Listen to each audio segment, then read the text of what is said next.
Well, the report finds that the government has gone quite a long way towards reducing child poverty, but not as far as it needs to meet some very crucial targets. That is to halve child poverty by 2010, which of course is just next year, and to eradicate it by 2020. On the present trends, it's going to fall quite a way short of that first target. It'll cut poverty by about a third rather than a half. That leaves about 600,000 children in poverty, who more than the government intends.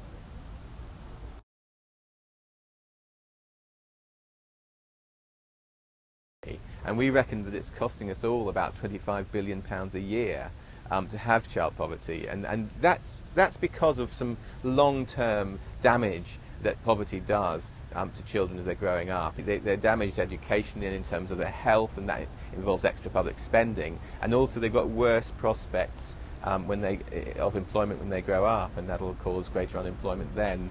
And the issue is that if we if people spend a period during the recession in which children are suffering and in hardship, that can have actually long-term damaging effects, because people really get their lives scarred and have different sort of prospects in life if they've had these experiences.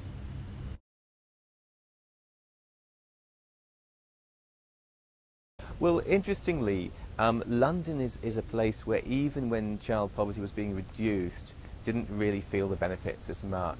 And that's because there have always been issues about lone parents particularly being able to get back into work, and some of the costs involved in that, such as finding childcare.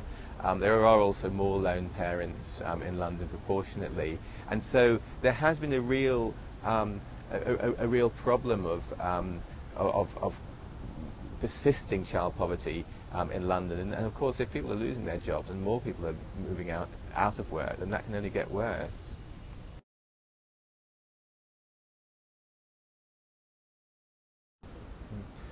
Well, the recession has a number of different effects on child poverty, strangely, because child poverty and poverty generally is actually measured in relative terms. If everybody becomes worse off, then you'd think, well, actually maybe it's easier to get people above a poverty line.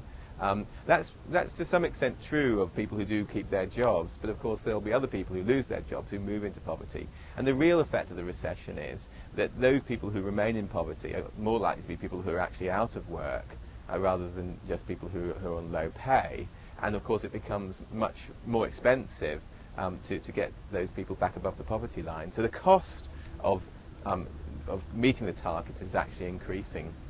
Well, what's going to happen as a result of people losing their jobs is that there'll be more people who are quite a long way below, maybe 50 or 40% of median income. And what that actually means, quite simply, is that the hardship is deeper. It's not just that you're not quite managing to make ends meet, it's that you have real serious financial problems. They then escalate as people get into debt and aren't able to replace household goods. And so the longer the recession goes on, the more serious these things will become.